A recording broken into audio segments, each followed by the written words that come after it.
So we come to the rematch between Chris Eubank Jr. and Conor Benn. Obviously the family legacy type fights. And in fairness, their first fight was pretty cool. It was entertaining. Yeah, well, it was entertaining. I'm not saying it was highly technical, but it was entertaining. And it had all the sort of drama, you know, Chris Eubank Sr. turning up at the last minute, father-son reunited, who's going to win, da-ding, da-ding. And obviously in the past, of course, you've had Ben loses the first fight, draws the second fight. Yep. I know what you're going to say. You're going to say, Burfie, more of the same. What are you going to say, Frank? More of the same, Burfie. More of the same, Burfie. I thought you might. So why more of the same? Why you kind of Ben can't adapt? No, because the same rehydration contracts are in place, everything. I don't think Conor Benn can do anything better than he did the first time out. I think Conor Benn fought the fight of his life pretty much the first time out. Yes. I don't think he can do anything better, and I think Eubank comfortably won the first one, as far as I'm concerned. He did look a lot bigger, in fairness. Even though he had the rehydration thing, he did look a lot bigger. He was a lot bigger. He was a lot physically stronger. A lot of the shots that Ben hit him with bounced off him. I mean, he was a little bit beat up and bashed up at the end. We've seen the pictures of him released when he was in hospital with a swollen face. But listen, that's what 10-ounce gloves do for you when you get hit. And he did get hit quite a lot. But fundamentally, I think, again, look, a lot's been made of the weight. Eubank has made 160 in his last 5 fights. That's not an issue. It's the rehydration. It's the rehydration that's the issue. Yeah. But that said, I think the fact that he's come relatively close after the last one, he hasn't had a massive period of inactivity. You know, it's always a process. You're always learning about yourself. He would have learnt about himself and what he did physically right and wrong during the rehydration last time out. And potentially, he can be a better version of Chris Eubank Jr. this time. Well, he won't want to blow any more dough by not hitting weight, and definitely. That was crackers, wasn't it? It was crackers. But again, you know, I think he would have learnt from it last time. So I just don't see the fight being any different, really. I mean, there's, you know, you can be conspiratorial and say, you know, they'd like to do it again, have a third one, and everyone's going to get the money. But I just don't see it, mate. To be honest with you, I think, if I'm being honest, I think the arse has fallen out of this one a tiny bit. I don't think people are quite as intrigued as they were the first time. Yeah, well, again, I think what you saw in that first one was a welterweight against a middleweight. And whilst it was entertaining because of the family beef and the history, do we really want to buy into that again? Do we want to see it again? Listen, I'll watch it. I'll be entertained. I'm actually working on the show with Echo Esserman, who's in a very intriguing fight against Jack Cattrall. I'll stick back. Yeah. One of the few times I will actually stick back and watch the main event because I am interested in it. But yeah, I just don't see it being that different. I don't know, mate. I'll be honest with you. I think you're being a tiny bit hard by way of the punches were bouncing up. I think he was a bit more effective than that.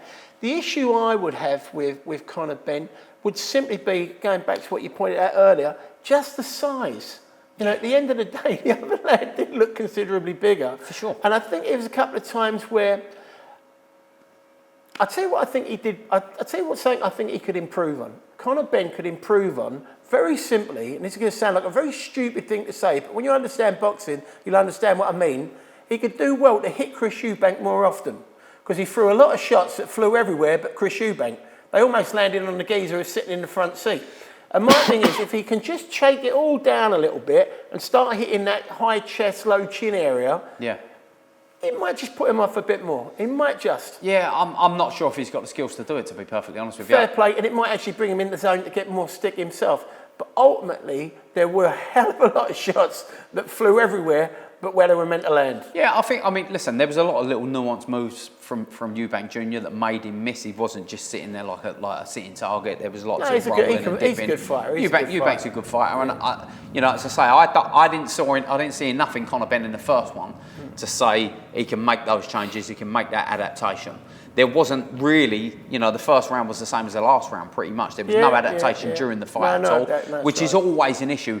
When you see fighters on the fly change a little bit, you know, I think, I'm not having too much success with that. I'm going to change it up. When they can do it, when they can do it on the fly, out yeah, for sure. When you know, so I didn't see anything in the first fight that and there is also, that's a very good point, because there is also the issue with Conor Benn that when you look at those two lads, you see one lad who seems very, very emotional, and the other lad who's actually cold as ice. Yeah. You know, you've seen it with the way, I mean, he's got tons of bottle in it. The things he says are outlandish sometimes, aren't they? Yeah. But he does it to antagonise, get sure. under people's skin, which leads you to believe that the kid's actually pretty clever. Yeah. And, you know, he can sell a ticket, can't he? Definitely. Can I ask you one more thing, actually? Because I'm quite go on. interested in hearing your opinion on this, and we haven't talked about this before. What's your opinion about his opinion on Eddie Hearn? Because he really does. I genuinely think he can't stand him.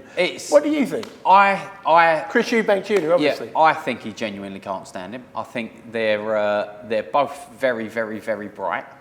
And clearly something's gone on in the past and they've pissed each other off. Well, this is the point I was going to make. Exactly what, because I remember watching Chris Eubank backstage, one of the fights. Eddie Hearn walked along. Hello, Eddie. Very nice, very respectful. And all of a sudden, boom, changed. Now, obviously, there's a lot of money on the table, and they've got the issue with the drug failing of Conor Benn, and him, you know, suggesting that lots of stuff was covered up and bits and bobs. And then he accuses them of stopping the ambulances. You know, a lot of stuff that's pretty much out there. No comment to be made on that. Yeah. But ultimately, he's got it in for Eddie Hearn. Yeah. He obviously thinks, I'm going to say it, he obviously thinks of Eddie Hearn as a scurrilous fake car salesman of a boxing promoter. He hasn't got a lot nice to say about Frank Warren either. What does all of this mean? Where does this lead him? Because I reckon that when he's finished his career, I think he fancies he'll have a bit of the promotion lark. Potentially, mate. I mean, what's nice about it is you see there's a lot of manufactured beef. And there's a lot of nonsense. There's a lot of pushing and shoving and a lot of shouting and let's be honest, the pushing and shoving gets a bit boring after a while. Definitely. I think what we're seeing here is someone that's genuinely got a beef with someone and is not afraid to open their mouth. Now, obviously, we've got to be careful what we say and who we agree with and who we disagree with for legal reasons. I'm not saying I agree with anyone at all, Frank. But you know, there's genuinely some real dislike there, and it's actually quite refreshing to see. Yeah, I've got to be honest. I know it's a bit awkward sometimes, but I always like it when you watch something, you go, oh, geez, that's a bit close to the mark. For sure. But in fairness to Chris Eubank Jr., he does deliver on that front. Does. And I wonder, you know, he's obviously a privately educated lad. Yeah. He's a clever lad. There's no two ways about it. Yeah. And I think he looks at these lads, and he probably looks at someone like Shalom Yep. and thinks to himself, well, if he can do it, I can definitely do it. Yep. And I wouldn't be surprised if when he finishes his career, he steps up and he gets involved. He definitely understands profile, doesn't he? He understands social media. Well, and so does his dad. His dad always did that. Yeah. His dad comes across as a bit more of an eccentric character. I actually think Chris Eubank Jr. comes across as quite simply a very, very intelligent lad. Yeah, he's a smart kid. He's a smart kid. Yeah. Okay, so end of it, then you're going to go with... I'm going to go with Eubank on points again. I don't think he stops Benn. I think Benn's physically able enough to navigate his way through the 12 rounds again. Right. But yeah, I'll see it pretty much as a carbon copy of the first one. If I had my conspiratorial head on, I'd turn around and say they've got to give it to Benn to get the third. But to be honest with you, I agree with you. I think Eubank Jr. wins it again and there is no third. And I'm wondering if there isn't a little bit of energy falling out of two, if I'm being honest. Because I wasn't overly pumped for the first one, if I'm being honest. Yeah. But I don't feel any real excitement on this one particularly. It's intriguing more than anything. Yeah. Intriguing. Definitely. Thank you, Frank. Welcome. What's up, guys? It's Malik King Scott, and I'm here at 662 Boxing, where champions are made.